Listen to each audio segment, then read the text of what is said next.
Welcome to the Texas High School Football Coaches Show on Lone Star Gridiron. I'm Chris Daly, and it's my belief that the men that make up the fraternity of Texas high school football coaches are much more than a bunch of thick-necked guys with whistles. They do so much more than teach technique and the X's and O's of football. They take young boys and change them into young men of character. They get kids to believe in themselves, to trust others, and to put others ahead of themselves. Texas high school football coaches are unique in how they impact the lives of these athletes as well as the generations those kids touch. In this show, I sit down with a different Texas high school football coach each time and learn about them. Not their record, not their on-field accomplishments, but who they are and what they believe and what it means to be part of the greatest sport in the greatest state.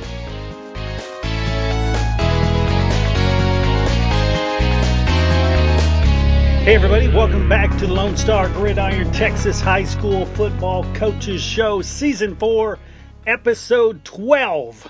My guest today from early high school is Coach Blake Sandford. I will introduce you to him right after this.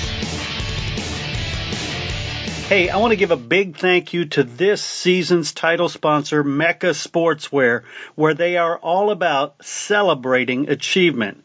They're honored that so many high schools, colleges, and universities have chosen Mecca's products to represent their institutions.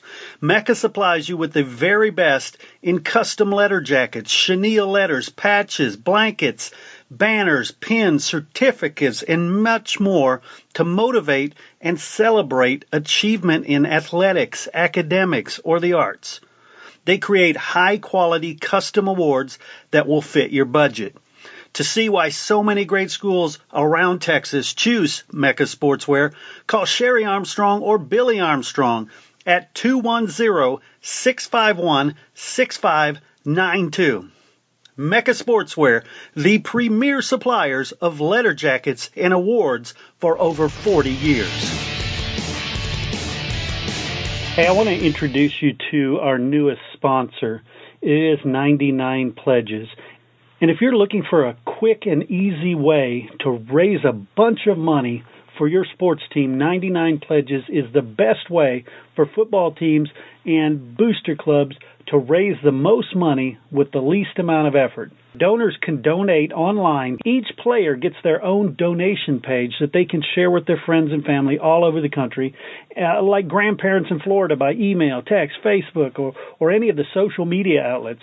By going online with 99 Pledges, it's easy to spread the word about your fundraiser, keep everyone involved and informed. Because of this, 99 Pledges has seen teams raise over $30,000. And teams like the Katy Tigers have exceeded their fundraising goal. That's the best part. Teams keep an average of 95% of what they raise. Players don't have to go door to door or track down donations. They can save all that energy for where it counts, on the gridiron. Check them out at 99pledges.com. They are an excellent organization. You're going to be so glad that your next fundraiser is through these guys. All right, everybody, join me in welcoming Coach Blake Sandford from early high school to the show. Coach, how are you doing today? Well, I'm really, really happy, and it's these are good days here in the, what we're doing, and I'm kind of happy as a clam right now, so I'm doing really well. I like it. Happy is a good thing. So, yeah. Well, except I got to do a Dancing with the Stars, and for the Rotary Club to help some kids out, and I saw a dance move with some senior citizens, and I told my wife we need to try this thing, and sure enough, I dropped her smooth on her head. Oh, and I thought, well, I can do this dance move because I always thought I was a really, really good dancer, but I found out real quickly that I'm not as good a dancer as I thought I should be, and so we have to readjust our routine. So yeah, definitely, yeah, take it easy. So, as you know, first we start out talking about your involvement with football itself. Where was the first time in your life that you had discovered this game? My dad was a coach, and he coached out in West Texas, and I rode on the bus with him coming back from games, and his players back in those days when I was growing up, his players would come by and they would pick me up and take me around and all that kind of stuff, and I was I was exposed very, very young to the game of football, and that's what I kind of always wanted to do before I even started playing the game. Nice. And then tell me about where you went to high school, what you played, stuff like that. Well, I went to high school. I went to Round Rock Westwood. It's in the Round Rock School District, but it's in Austin. It's got an Austin address, and that's where I went 4 years of high school. Well, actually 3 years. The first year, ninth grade, I went to Round Rock Ninth Grade Center. They hadn't built Westwood yet, and I graduated in '84, and it just had a great time playing and getting to experience all the things that are happening with big school football. Like what positions you play? I was always in seventh grade. I was a quarterback until the coach asked me if I knew the plays, and I didn't really know the plays. I could throw a spiral, and that was it. And he said, "Hey, Blake, you know the plays?" And I said, "Well," and he said, "That's okay. You step on back." And so I was made into a receiver, and I played receiver all through the rest of my career. Nice. Me too. Cool. So now let's go with when you went off to college and when you figured out you wanted to be a coach. I wanted to play after I got, as I was going through high school, I knew I wanted to play in college. I was certainly, I'm not one of those guys that brags about when they catch a fish and the fish keeps getting bigger by the side, the hands get wider and wider. I don't ever brag to any of my kids now about my athletic prowess, but I did want to go play college ball, and I went to Tarleton and I played there for 2 years and I really enjoyed it. And, it was an experience, that I think if a kid desires to do something, there's nothing that can stop them if they truly desire to go do something. They just make their mind up and find a way to get it done. And I found a way to get it done, and I went to Tarleton and played there for 2 years, and certainly was not any. Again, it was a similar to my high school career. I'm not going to brag about anything that I did or didn't do because I was just a very, very average type of guy. But I soaked it all in and paid attention to those guys who really were good players, and of course my coaches. And then I thought, well, I want to go try a bigger school. I went to Sam Houston and found out real quickly that I was not going to play football there, and so I decided to just go and be a student. I played rugby and finished there at Sam Houston. Nice. And when was the decision to become a coach? It was pretty early in my high school career. That's what I knew I was going to do. I was going to be a coach from there on out. At one point, I think I kind of fiddled around with maybe being a firefighter, but I knew right away that I was going to coach in high school and in college, and then there on since. Nice. So, if you could take us stop by stop now, every position you've had since you got out of college. When I was finishing up at Sam Houston, I was trying to get a master's degree with a teaching certification. Well, somehow, some way, and I put myself through college. We lost our loan papers, and I wasn't able to continue my master's degree. And I said, they said, you can take out another loan. I said, I don't need to take out another loan. I got too many loans right now as it is. So I went to work for 4 years in construction and tried to make some money and went back and got certified after that, and I was hunting around. I went to coaching school to try to find a job. I had no jobs. My dad had plenty of contacts, and I was trying to talk to those contacts, and one of them brought me to my first coaching school in Fort Worth. He said, you need to just put your resume on this job board and see what happens. And so I went in there, and that job board, there's lots of coaches and lots of guys trying to find jobs, and I got a few interviews, but nothing really ever stuck. And so I just kept looking and searching, and finally found this little old town called Bremond, and I thought, I don't even know where Bremond is. And so I looked it up on the map, and it was a 1A school back then, and with one light, and I thought, I'll just go over there. And there was a position for head basketball and head baseball and assistant football.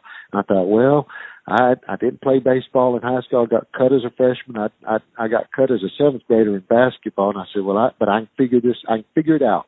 Mm-hmm. So I went up there and interviewed with this man named Wendell Robinson, who's in the Texas Hall of Honor and coaching legend. And I interviewed with him, and he looked up at me and said, what do you want? And I said, well, I want a job.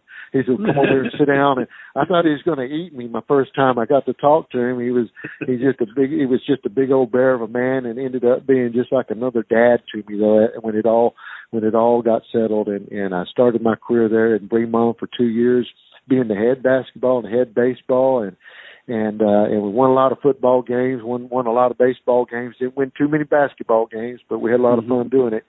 And from there, Wendell took a job in Bangs, and so in Bangs, I went with him to Bangs, and then his son Bo joined us. Bo's now at Yoakum, but Bo Robinson joined us in Bangs. We won a lot of games in Bangs, and I was there in Bangs for 4 years, and right across down the road from Bangs, there's a little town called Early, right outside of Brownwood. And I said, well, I'm going to try Early out and go be a baseball coach. So I went to Early and was the assistant. I guess I was a receiver coach and head baseball coach. Went to Early, and then from there I took off and started moving around kind of a little bit. I was there Early for 4 years after being at Bangs for 4, and I went to Sweetwater, and that's where I got hooked up with Kent Jackson and got hooked up with him. So I've working with two really, really, really good head coaches, soaking this all up. At Sweetwater, we won lots of ball games, had a good time doing it, and getting to coach in the Mustang Bowl and getting to experience a lot of different things that we didn't experience. You're just taking it all in, and that's what I tell my young coaches. You need to learn from me, but you need to learn from other coaches too, and try to soak it up. So now we had two different styles of coaching, and we went to Frisco and opened up a new school in Frisco, and actually, I went to Hamilton for a year to help a buddy out because that was his first coaching job in Hamilton. But then I took back up with Coach Jackson in Frisco, and then we went to Lubbock Coronado. From there, and then back to Brownwood High School, and got to work with Coach Shipley, who's at University of Texas now, and then back to Early, and that's kind of the few. I think that's 8 schools that I've been at. So it's been a kind of a cool and wild ride, but I've been able to work with some fantastic coaches, head coaches, and great coaches, assistant coaches. I got to be a part of all these different and great programs. Nice. If you could talk about that aspect of it, a lot of people hear about the coaches getting fired and having to look for new jobs, and how volatile the coaching carousel is. But talk about that friendship and making connections with other coaches, and how important that is in your career. Well, if you've been doing it as long as we've been doing it with some of us that run in my circle, then you end up becoming more. It's more about all the relationships with the kids, which is first and foremost, but the relationships with the faculty, the administration, parents, and then your fellow coaches. And when you have a good time doing it, anything that you're doing, then it ends up becoming it's fun to wake up in the morning. It doesn't become a job. It's not about a paycheck. So if the powers that be decide that they want to move in a different direction, well, that's okay. I mean, that's not a big deal at all. You'll just go find you another job, because that's another opportunity to spread some of those concepts and those things that are going to drive us to build these young men and young women to a greater adulthood. Well, I've been at 8 schools, and so there's countless of kids that I've been able to touch and touch their lives and be a part of their deal, throughout the course of, that's why they keep coming back, and they say, wow, I really appreciate you doing this, Coach. Well, it's being a part of that community, being a part of those, that culture of that each and every school, and being a part of those other coaches' lives, and getting to see those people grow and mature and be successful in their life. So the volatility never really, I don't think I get bent out of shape on that kind of stuff, just because, there's an old quote that says there's coaches that are going to be fired and coaches that are fired, or something like that. Whatever that quote is, I understand that, and I said, but then again, it's okay to get new clothes too at your next school, different colors. Say, wow, I got some new shirts that I get to try on, and new shorts and all that kind of stuff too. It's just kind of, there's always a new freshness that comes about when you go to a different school. Definitely, and you got to have a good attitude, that's for sure. Well, yeah, and that's the biggest part of all of everything that we do, whether it's your job that you're doing or my job that I'm doing. If you have just a sorry attitude, then how are you ever going to have a good day, or how are you ever going to have a good career or a good life? When I go out of this place, when I take my last breath, I hope to have a good smile on my face. Say, well, it was a good ride, it was fun. Because if it's not fun, you need to do something different. And it doesn't matter about money. It doesn't matter about, the circumstances. It just matters about having a good time and being able to build those relationships, whether it's with those kids, with the kids or your fellow coaches or your administration or your parents or whatever it is. And certainly your wife and spouse at home. Definitely. So if you could, you mentioned quite a few coaches, some pretty impressive ones. If you could kind of mention some of the specifics you learned from each of those. Well, and I hate to, I don't want to leave anybody out, but certainly with Coach Robinson, with Wendell, he reminded me a lot of my dad, and what that aspect, what I mean by that is, when I was young and Dad was taking me to work in East Austin, one of my first jobs, I think it's been 40 years, but I think I was 12 or something, and he was driving me into East Austin, and I said, "Hey, Dad, do we got to go to work today?" And he says, "Well, let me ask you this, Blake, do you want to eat today?" And I said, "Well, yes, sir, I do want to eat today." He said, "Well, then we're going to work today." And so I learned right then that no matter how smart or dumb I was, and I was more on the dumb side than anything else, if I learned if you could just work and do your job and work and take ownership and that kind of stuff, then you're going to be pretty successful. So when I got that first job with Wendell Robinson, that's the one thing that he carried into that reminded me and related so much to what my dad did. And it was a hard-working man. I mean, he worked his tail off, and when I saw him work, I had to go to work. And when we were going to ball games together, he and it was freezing, and he wasn't shivering at all. That made me not shiver. And I just learned right then and there that he's going to do it his way, and he's going to do it the right way, and he's going to work very, very hard at doing that kind of stuff. Well, that's one of the things I learned from him. What I learned from Coach Jackson is that he is such a people person. He's a great communicator. He's great with getting the kids and the townsfolk and everybody riding the same, getting on the same, riding for the brand is what he used to say. We're all going to ride for this brand just like the old Cowboys did in the Old West, and you're going to get on this train and be a believer. And so I learned, tremendous amount of stuff from that, not only with, you can develop great friendships with these guys, but also develop how to run a program as well. And that's one of the great things that he was able to do, is to get everybody on board and get to believing, because that's all we want our kids to do anyway, is to believe in something. And you want coaches to believe in kids and kids to believe in coaches, and everybody going in the same direction. With Coach Shipley, he was, the things I learned from him were, similar along the, a combination of both, Coach Robinson and Coach Jackson. Just, you're going to get out there, you're going to work real hard, we're going to treat the kids right, we're going to do it in a great Christian manner. And so it's just a fun way to see how all these great coaches are able to do this kind of stuff and do it with, and all of them. What they did first was put the kids first. It's always about the kids. What's best for kids is what's best for us. Yeah, definitely. A lot of coaches have told me that this isn't a job, it's a calling. And at the end of the night, when you lay down your head and close your eyes, you have some comfort based on your relationship with those kids. If you could, talk about that.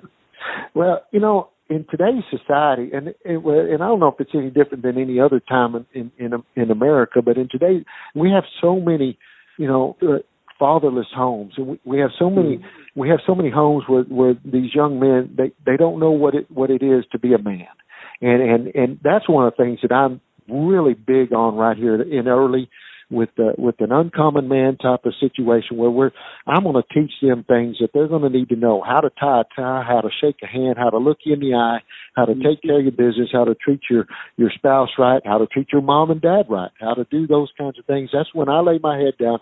I'm going to do that every day. And how do I do that every day is that I'm going to speak to kids. I try to speak to all of our athletes each and every single day. Do something, whether it's, hey, great job, or hey, come on, let's go.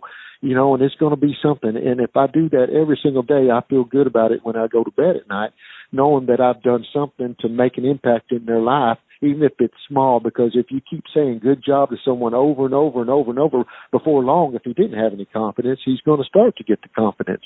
And I tell those kids all the time, why is it that I got more confidence in you than you do? Let's change that right now. And so those are the things that and that's not, I don't know if I'm labeling it as a calling, as more as I'm going to, they've got a dad or they've got a father figure or a male figure in their life. Well, I'm going to be that other guy. I'm going to be that guy that's going to be consistent every single day. These kids don't see me have a bad day. Now, I may get after their donkey every once in a while, but they don't see me have a bad day. They're going to see me consistent. They're going to see me riled up, fired up, energetic up, everything that I got to do to make sure that they know that when they come to athletics every single day, that's the best part of their day.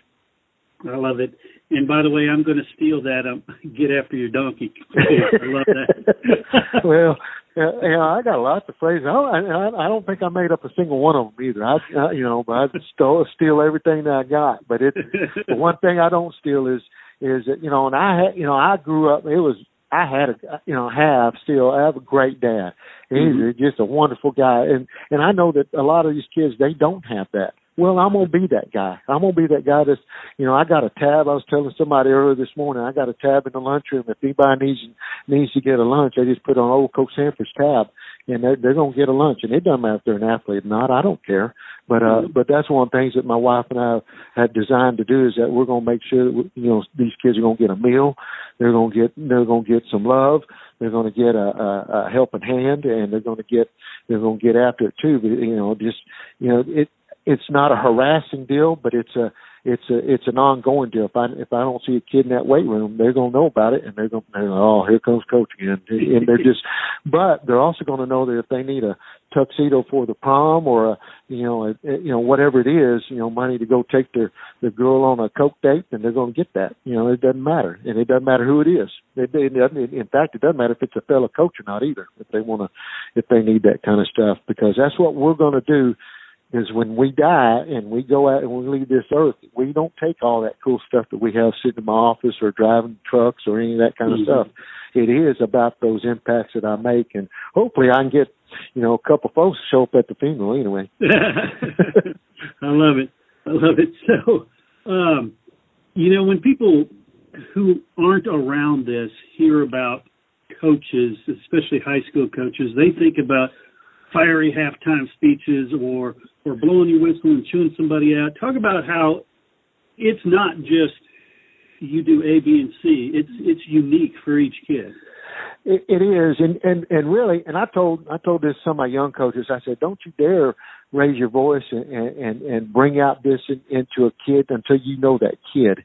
Because if you don't know the kid, or if you don't know your kids as a group, then they're not going to listen to you. You're just going to be just verbal garbage. If you want to yell all the time, that's all they're hearing is the loudness. They're not hearing what you're saying, and so you have to be careful about just the fiery pregame speech or the halftime speeches or any kind of stuff like that. In fact, what we've done, what I've been able to do in most of my career is, the game really does need to take care of itself. It really does. It needs, the hard work is in practice. The hard work is in film. The hard work is getting those kids to believe in the whole idea and the whole culture anyway. And that's what we're trying to do here at Early to begin with, is change the complete culture of this whole community. And in order to do that, you got to get everybody to believe in the same idea, the same thing that you're trying to do. So if things just aren't doing or going exactly right the way you want them to do, well, that's a part of life anyway. It never goes exactly the way I want it to go. And so we're going to have to do something about it or change what we're doing. And that's where that our thinking comes in at halftime. We've got a tremendous staff here at Early that does a tremendous job of making adjustments on the fly within the game and making adjustments at halftime. Our pregame speech is all about, we're going to pray, we're going to shake each other's hand, and we're going to tell each other we love each other, and we're going to hit that tunnel, we're going to hit that field running. But in reality, the Hayes have already done all the hard work. The game is just going to go have a lot of fun. I love it. So I know you're a positive attitude guy. I love that because that's me too.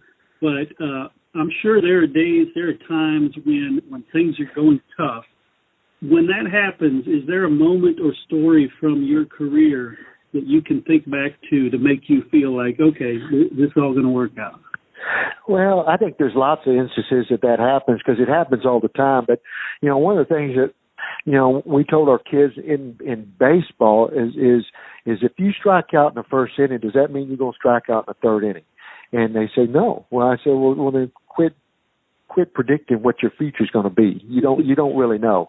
So you've already had that self-fulfilling prophecy of negativity. Well, it's the same thing in football. If this kid drops a pass and I'm walking right by him and he drops that pass, the first thing he's probably afraid of is that I'm going to yell at him for dropping a pass. I said, no, you get the next one because I'm not going to give up on you, so don't give up on yourself and don't give up on us.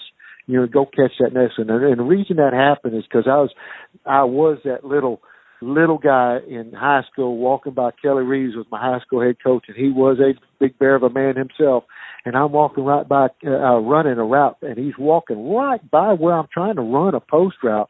And the only thing he says is, you better catch that, Sandford. And sure enough, the one thing I could always remember is that I'm going to dive and do everything I can. This is in practice.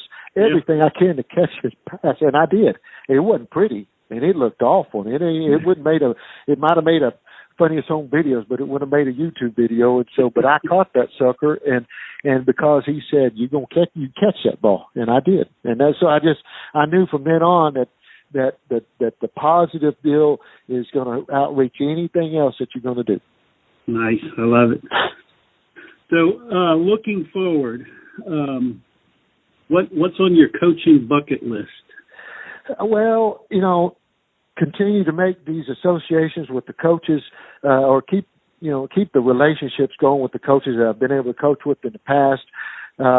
As far as towns or schools or anything like that, I don't know.